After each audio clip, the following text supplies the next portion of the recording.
and a good day to all of you.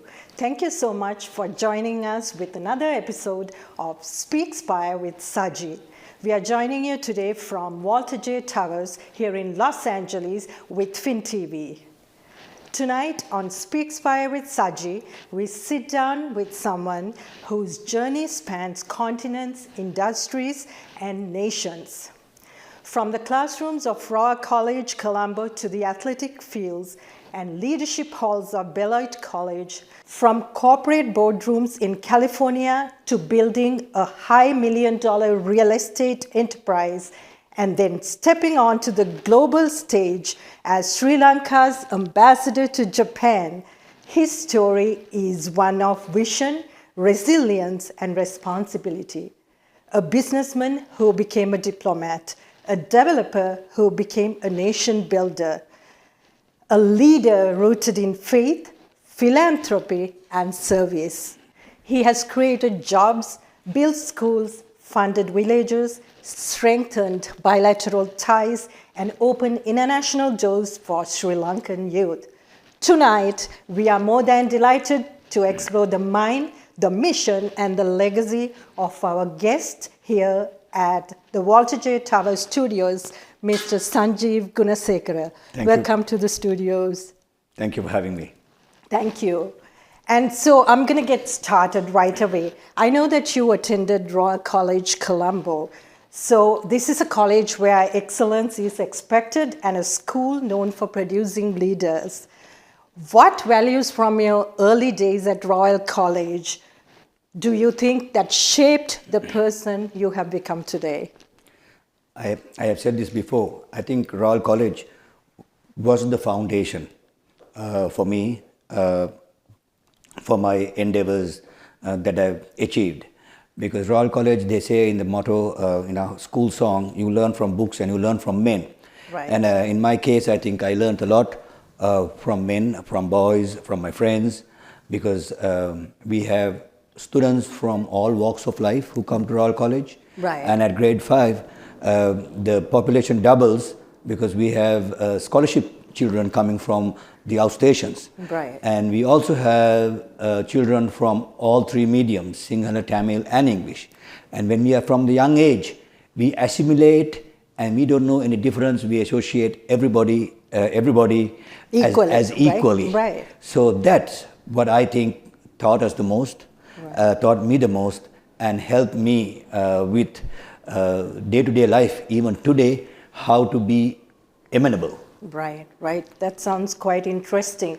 And in today's world, where excellence is often narrowly defined by academic success, you embodied a broader definition to this. It was quite interesting when I was reading through the information before this interview, right? You are a scholar, an athlete, a cricketer. You excelled in track and field, and not only that, you held a lot of leadership roles while in school. You won the Kumaran Gunaratna Trophy in the 200 meters.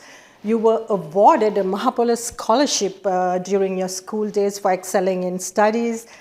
So did all this give you the competitive edge you later used in business? I think the short answer is yes, because Royal College is a big school and it's competitive.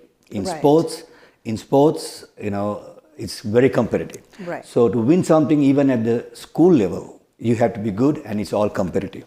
In a classroom, you have the scholars, and again, when it comes to academics, Royal is one of the best performing schools. So to excel, it is competition. Right. So competition is ingrained, and if you are motivated and you want to get somewhere, competition has been. You start with competition. So when you come to this Western world, competition is a second nature for you, and you don't think about it too much because you only think about your goals and trying to do the best you can to achieve those goals. Right. So I believe in the 1980s, which was, some time back, you decided to leave Sri Lanka and then move to the United States with the anticipation of pursuing your higher studies.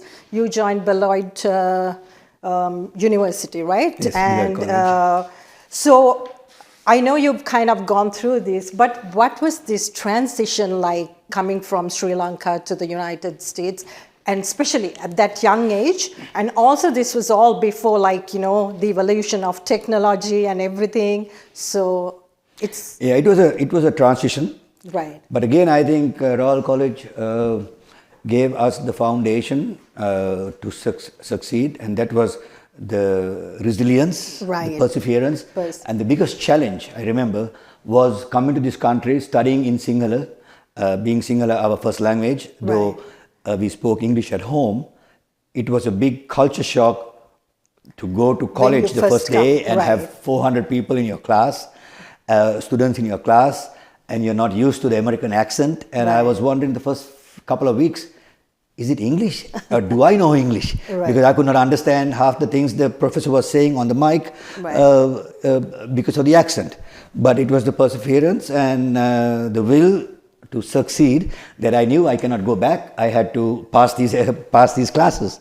So I studied harder and paid more attention. The next day I was in the first 3 rows. I used to go to class early to get a better seat. Though in school I was always in the last on the last row. That was a more sought after row in high school. But here in college, you know, it's sink or swim because you don't get that much help, and you got to basically you're to yourself. You know. So you found what's working for you, right? You had to find. You had no choice. If that meant sitting in the front row, that's what you had to do, right? And sometimes being asking too many questions from your person who's next to you, or asking for some help, we have to do whatever that takes to make it happen. And that's a great point that you are actually pointing out as well. You know, we most of the time don't ask for help when it's needed. So I mean, the young you still did that. We had to do what it takes to make it happen.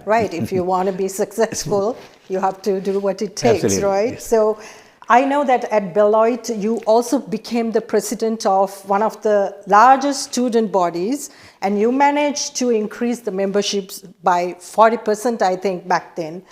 And you didn't stop at anything, right? You then venture on to pursue your master's as a young father. And I believe during that time you have just stepped into fatherhood. So how did you balance parenthood, your schoolwork, and I'm sure, you know, when you first came here, you would have had to work. So how did you manage to balance all these things? So that's a good question, and actually the answer would hopefully help a lot of the young students who come to the US or go to another country, because things are not rosy. You know, you got to work, and even when in college, working 20 hours was a given, and taking a full-time course load or taking extra classes was a given, because you want to finish early, you want to finish as early as possible.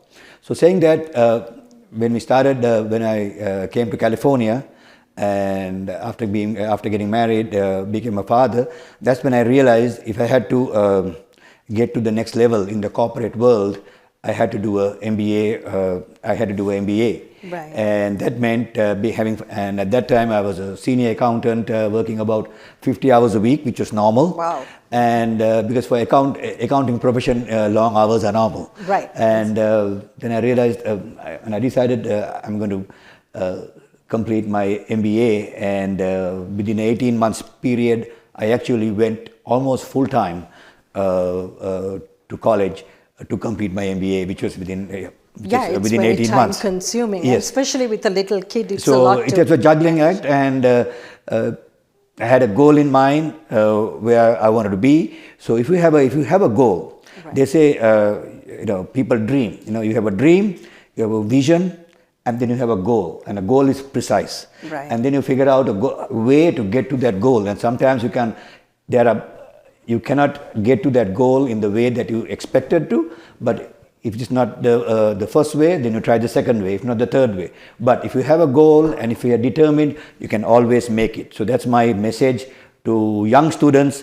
Have a goal, have a vision, have a goal, and don't give up, because you can make it. Which is an amazing bit of advice, you know, because sometimes when we see all these challenges, you automatically think of giving up, but you you were set on your goals, so you kept pushing yourself no matter how hard it is, right? So yeah, that's quite important. I mean, never to give up on your dreams. Exactly, yeah. Right. So we are going to take a short break and we will be right back with you.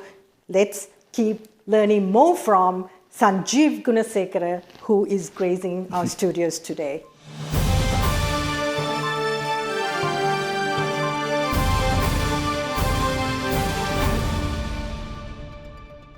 Thank you once again for joining us on Speakspire with Sajee. You can watch us on FinTV USA via a free-to-air TV channel that's broadcasted on 31.7. You can also catch us on LG TV, Apple TV, Samsung, Sony, Amazon, Roku, or Hulu. Thank you.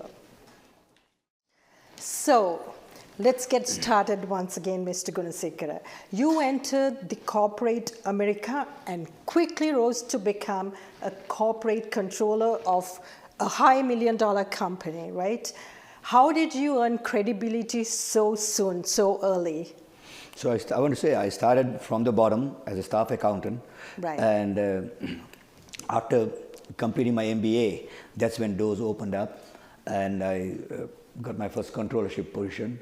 And after that, it was performance. And then the next position was CFO. And I turned around a couple of companies as CFO. And then the last company I worked for was the longest I worked for 5 years. And that was CFO. And then I was promoted to CEO after turning that company around financially and expanding the company's sales, etc. Right. You mentioned the high key, the pointers that you need in order for you to climb the corporate ladder, right? Just because, education is key, so you had that. And then obviously your determination, right, and the performance, everything needs to be there in order for you to climb up. So I think in your early 30s, you were the president, CEO, and CFO of a major manufacturing company. And then in 1998, I believe, you founded Sunland Development with just $20,000.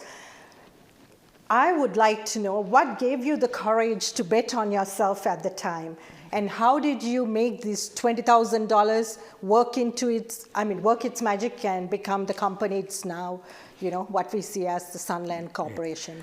I want to say, I think that was the best risk I took in my life. Right. And that's all the savings I had. Okay. And my MBA actually gave me some insight what to do and what not to do and how to look at different businesses in a finance sense. Right. But basically, I had to come up with $80,000. I only had 20. I borrowed 20 more from the realtor, which was his commission. He lent me. And my brother put in what he had. Right. And I maxed my credit cards. And that's how I bought my first apartment building. And I was, at that time, I was 120% leveraged. It was a bad time for the real estate industry in hindsight. There were a lot of bank repos, so this property was a bank repo. And after that, there was a government program that high interest, they were giving loans without checking the equity to fix up these buildings. Right. So I took one of these loans, paid some of my borrowings off, but I fixed a few apartments that were vacant and I rented. So when I started, 70% of the apartments were vacant. Within 3 months, I was able to get all the apartments occupied by personally putting out flyers. At that time, there was no social media. It was just basically putting out flyers and putting an ad in the penny saver and basically renting one at a time and then rolling that deposit and the first month's rent into the next apartment. So that was my first endeavor. And then within a couple of months, I was looking at another building to buy. And this way, in the first 18 months, I went with no real estate that I owned to 3 apartment buildings, 58 units. So that was the start. That was the start. So you got to, when you start, you got to take the risk, but always calculate the risk, because it's the risk to return, higher the risk, higher the return. But you need to calculate it, because sometimes you take too much of risk, you might not get a return. So it worked out but it was a risky endeavor. Right. Well, that's remarkable advice to our watchers, So, what was the most difficult phase in building? What would become the Sunland Group now? Well, it was the earlier stages that was most difficult because getting loans was very difficult because sometimes the income was not there for the loan. And there was a friend of mine who actually co-signed for me in one instance. And so that's having friends, having people who trust your work is important. Right.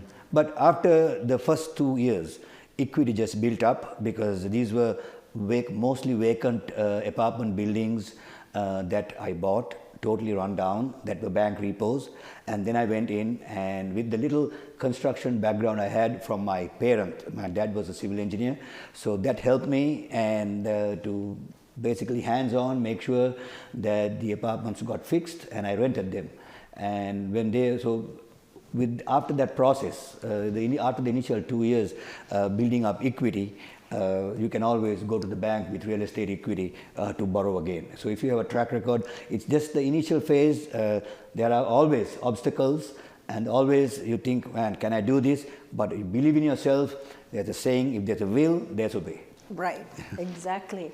So from that $20,000 to where you are now, I mean, obviously, apart from your strong leadership skills and your perseverance and you pushing yourself to success, how do you see all these things right now? Well, life is a balance. There was a time, good 10 years, that I worked 7 days a week, 70 hours. Putting 70 hours was part and parcel, because you had a dream and you had a goal to get to, and for that it didn't come easy. Right. So I used to work 5 to 6 days a week, and then simultaneously I started this real estate business. So Saturdays, Sundays and evenings I used to spend at the buildings, making sure things are fixed and the tenants are happy. So that work ethic and the staying power, I think, got me to where I am today. Where you are today, yeah. Right. So as an academic yourself, you expanded into early childhood education, right? Building Sunland Academics, which I think now is a preschool chain, and you've expanded this to the Tri-Counties. You, I believe, have over a large number of students and also staff that's working for you. So how do you see this today when you look at it from this chair right now? How do you feel about it? And also, not just that, venturing into education, it's a social responsibility, right? So how do you think about all these things today? It's gratifying. Just to give you a small story, how we got the first school at that time in 2001, now almost 25 years ago, a phone call came, and I had studied about the industry, and there were 2 employees of mine when I used to actually be at the last company I was working for, who owned schools, and they were prodding me, you should get one. And my wife, being good with people and with children, we thought it was a right fit, because I had 2 young kids at that time. And we took a line of credit from our house, and that's how we put the down payment to buy the first school. A simple way. And it's actually, and it still is, my wife's business, not mine. But I have ended up. That's amazing. You are giving credit to her, which is it's her business, and it has evolved that I spent 50% of my time in this business, but still I'm the back end and she's the front. It has evolved, and my family, my brother also got involved, and now we serve almost 2,000 children on any given day. Saying that it's a social responsibility, and it's a responsibility to each and every parent that we serve, because they are leaving their precious I say a precious cargo, but it's a precious kids with the trust in our hands, and we got to take that seriously and make sure first most the safety and the second most is the education that we give them. Right. So it's a responsibility. It's a big responsibility. Right. So I know, I mean, obviously we'll venture on to your philanthropical work in a little bit, but I just want to know, so you deciding to choose education, right, as one of your career paths, is that because you see education as one of the most sustainable forms of philanthropy? Actually, it worked the other way around. I think philanthropy is mostly centered around children and education, maybe because of that some of our income, most part of our income is from education. But at that time when we started in the preschool business, my kids were 8 and 4. Oh. 8 and 4, and me and my wife were both working in corporate world, and we felt that we were not spending enough time with our children. Right. So this was a nice way for my wife to have flexible hours and take our younger one to school with her. Right. So that was the biggest thing, and at that time the plan was to buy one school, and so that she has flex hours and she can spend more time with the kids. Right. Because there were times that she used to go home, drive half an hour, take the kids, drop them off at extracurricular and come back to work. Right. So that's how it started. But it has, but just like anything else, when you put the discipline and you apply business model that works in this country with the experience we had, right, it became successful, and then 1 became 2 and 2 became 3, and it evolved. Right. That's great. I think it was smart thinking by you and your wife, to be able to cater to the needs at the time. So now we are venturing on to a different field. You assumed duties as Sri Lanka's ambassador designate to Japan in January 2021, becoming the 17th envoy during nearly 7 decades of diplomatic relations. What was it like for you to be able to represent your country?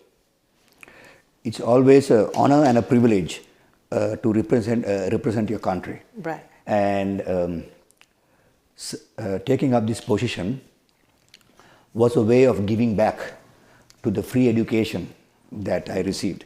And as I said before, the foundation for my success, I always say, is my education at my high school, or my primary education at Royal, and it's a free education that we receive, and we don't appreciate it. So this was a way of giving back, and it was a very rewarding and also interesting experience.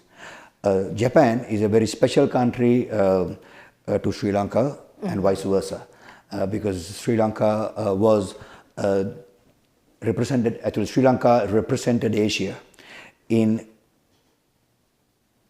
recommending Japan to be part of the League of Nations after World War II. Right.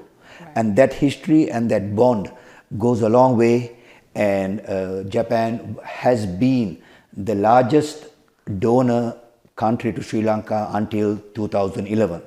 Also through JICA, through Japanese investment, Japan plays a significant part in Sri Lanka's development history. Right.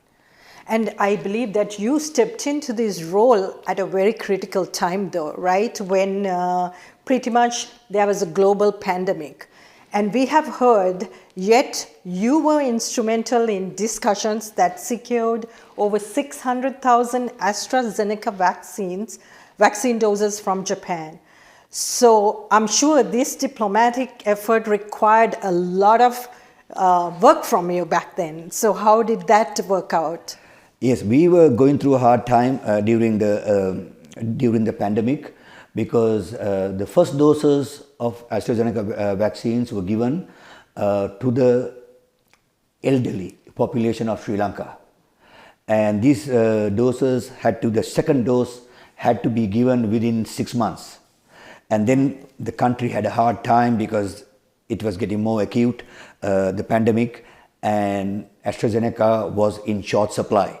And Sri Lanka basically did not have an avenue to get AstraZeneca vaccines. And with my research, I realized that Japan had an excess excess AstraZeneca vaccines in their inventory. And at that time, had a discussion with the health department and the president, and the president made the first contact and asked me to follow up. So I used my diplomatic channels and actually had an opportunity to speak on behalf of the need for the Sri Lankan elderly and present my case to the parliament in Japan as to why we need it as soon as we needed it, compared to these were earmarked for the ASEAN countries and Sri Lanka was not even in the pipeline.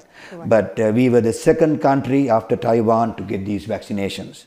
And I'm happy to say before the 6-month window was over, we were able to get these vaccinations and inoculate the elderly Sri Lankans. Right. And we are indeed lucky that you were in that position at the time. And, obviously, I'm sure a lot of Sri Lankans would be grateful that you were able to secure these vaccinations for us.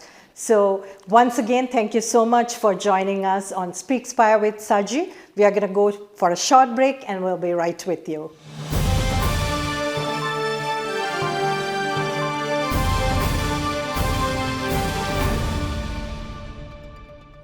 Thank you once again for joining us with Speakspire with Sajee. So, Mr. Gunasekara, during your term as the ambassador, you were instrumental in promoting Sri Lankan tourism and being in discussions with major Japanese corporations, I think including Marubeni, to invest in a wind power project in Mannar. Looking back at your tenure in Tokyo, what are some of the achievements that you're most proud of? Well, talk about Marubeni. Marubeni is a top 10 Japanese global multinational corporation, and they produce their renewable energy output around the world is 4 times of Sri Lanka's total energy consumption. Okay. So just being able to take the head of Asia to Sri Lanka, and they were willing to invest in the 100 megawatt wind power plant of Mannar. And I was able to take them from the president down to the finance minister to all the department heads, and they were willing to invest, which was ultimately given to Adani and then rescinded, and now I'm not sure how it stands. But and they were also, I was able to convince, and they were also willing to invest in another, because when the Mannar project fell through, they were willing to invest in another solar project that was available, also a 100 megawatt solar project, but both these two didn't materialize. On this, I hope that a company caliber of Marubeni, which there are many, Sri Lanka needs to move fast to attract companies that have the expertise and the wherewith to invest and make it a win-win for corporate and for Sri Lanka. And they got to move fast. So by not moving fast, they lost that opportunity ultimately. Right. It's important, right, to follow up, to attract the multinational companies which are not that open to investing in smaller countries. Right. Yeah, and it's amazing work on your part. So, under your leadership, the embassy targeted at least 5,000 job opportunities annually, and this was for the Sri Lankan youth in Japan, right? From your perspective, what sectors hold the greatest promise for young workforce, and how do you define your involvement in that? Yeah, I would say Japan is one of the best countries in the world to go work on a temporary visa basis or to migrate on a temporary basis, because there's a lot of opportunity, and Japan has an aging population, so they are looking for immigrants or migrants with certain skills. Right. So when I was there, Shinshun Abe, the Prime Minister, the late Prime Minister Shinshun Abe, came up with 14 areas that Japan needs overseas help. And we picked during my time, and that program was called Specialized Skill Worker Program. And for the Specialized Skill Worker Program, the country had to go through a certain you would call it a certain approval process, where, for example, if it was hospitality, we had to get the schools, certain schools, training schools in Sri Lanka approved to pass this hospitality exam and to train the youth on this hospitality course. And then there was the Japanese language test. You had to pass minimum the second level Japanese language test, preferably the third level. If you comply with these two requirements, then you would be able to get a job. You would be able to directly get a job, apply and get a job in a Japanese company, and you will be paid the minimum Japanese salary. So you will come under the Japanese labor laws, and you will get a 5-year multiple entry visa. So with this, the country had to qualify, and during my time, we got Sri Lanka qualified for 5 areas, primarily 4 areas: hospitality, caregiving for the elder, construction, and agriculture. So those are the 4 areas during my tenure that we got Sri Lanka approved, and over 10,000 schools opened up in Sri Lanka to teach Japanese. Japanese. So learning Japanese was a big thing, and it's still a big thing now. And with this opening up, we also added a whole specialized skill worker module into the Sri Lanka Embassy Tokyo website, so that any person, even for example, a student from Anuradhapura who doesn't have a laptop, from their mobile phone can get into the website and get all the information, the curriculum, all the information needed to qualify. And so with that module and I had the opportunity to speak to a couple of television stations, a couple of programs, and during my tenure we were able to really promote this SSW program for Japan. And today I'm happy to say 300 to 400 students come to Japan on this SSW program, and that's, I think, when one youth comes to Japan, with the monies they make, they can take care of a whole family. So that's a very rewarding thing, I think, we were able to accomplish. Right, and that sounds, amazing, and quite interesting for the youth in Sri Lanka, for them to be able to go to Japan and to be able to, take care of their families, and it's also supporting the economy, right? Absolutely. So looking at your legacy and reflection, what do you say is your most defining moment? Is it being a businessman or being a diplomat? I think it's a whole package. I think the success of being a businessman was having the opportunity to give back. And I think giving back, and starting from the time in 2004, building 40 houses and in Indurua, raising money in the US, and being the second project to finish, and then continuing this charitable work, I think caught the eyes of certain bureaucrats, and that's how I got an opportunity. That's the reason to get in the opportunity to go serve the country in Japan, because Japan was one of the top trading countries with Sri Lanka, and also private and public sector investments. Also, Japan is in the top 5 countries to Sri Lanka. So these were the areas that we could develop with the aid, increasing the aid to Sri Lanka. So these able to touch on some of these subjects and improve the relations with Sri Lanka was one of the highlights. So it's a whole package. When you come to a certain point, it's important to be able to remember what or who helped you, so you can always, it's a whole circle, you can give back and not to forget how you started. Right. And so with your expertise in numerous fields, I would like to ask you, what advice would you give any young Sri Lankan who wants to compete globally? Yeah, first you should look at your skill set. What are you and your passion? What are you good at? And what do you like doing?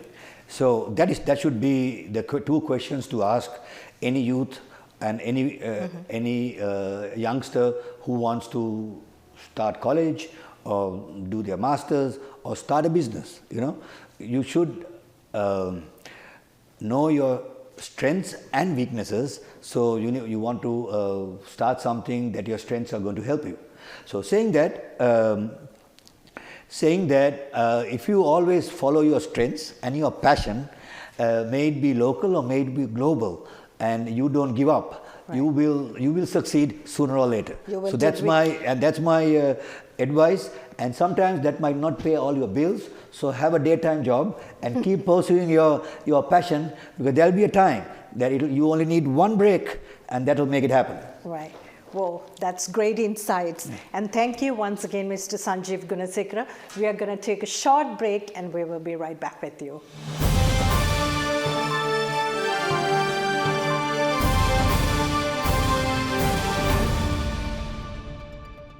Welcome once again to Speakspire with Sajee, where we are conversing with Mr. Sanjiv Gunasekara, inspiring all of you today.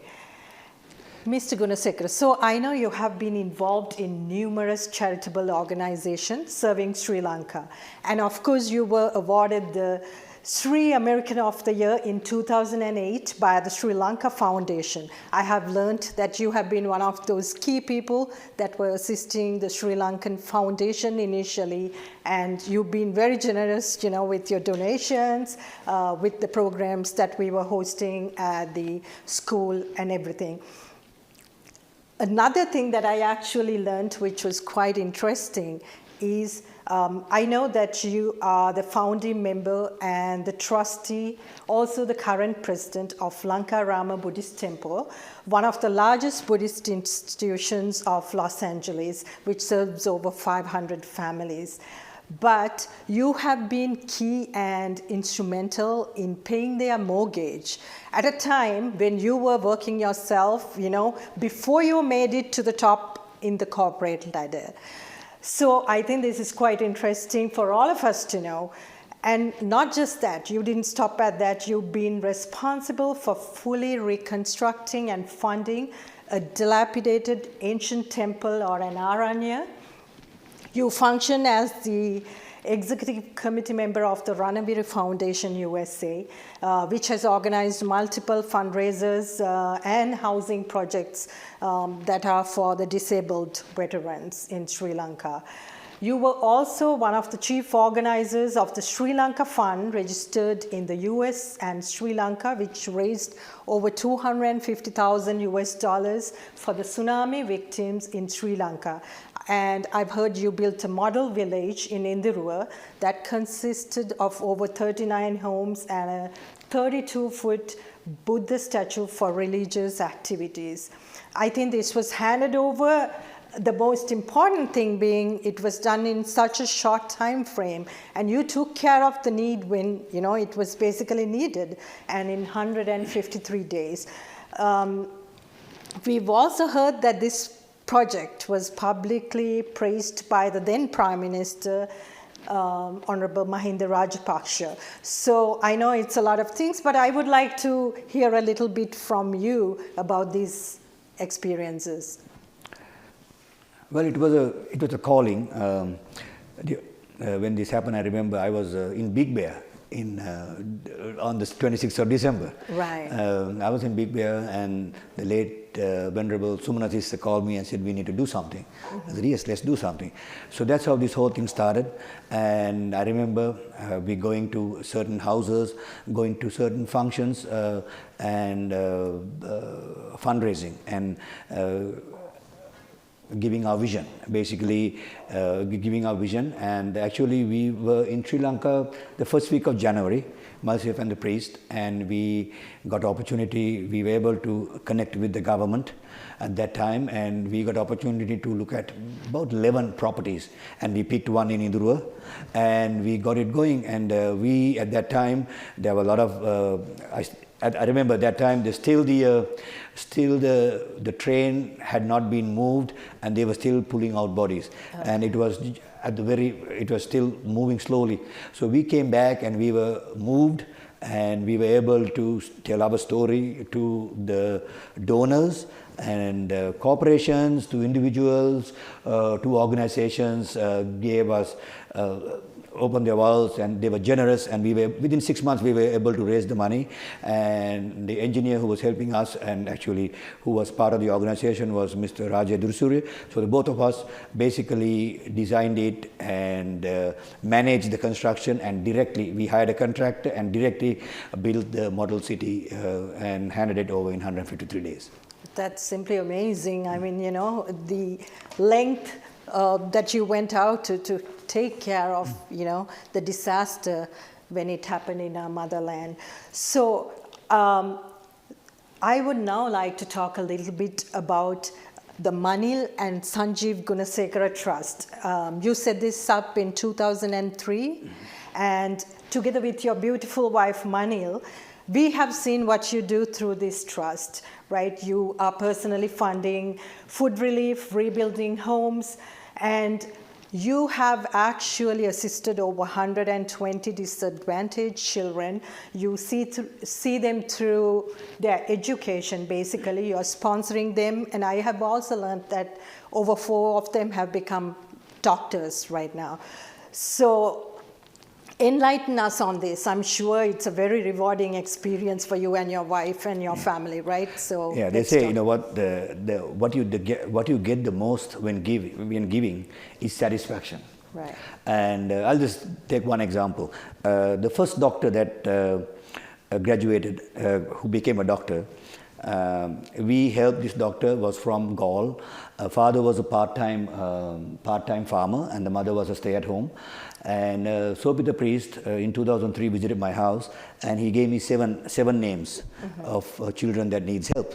So I took all 7, and that's how we first started.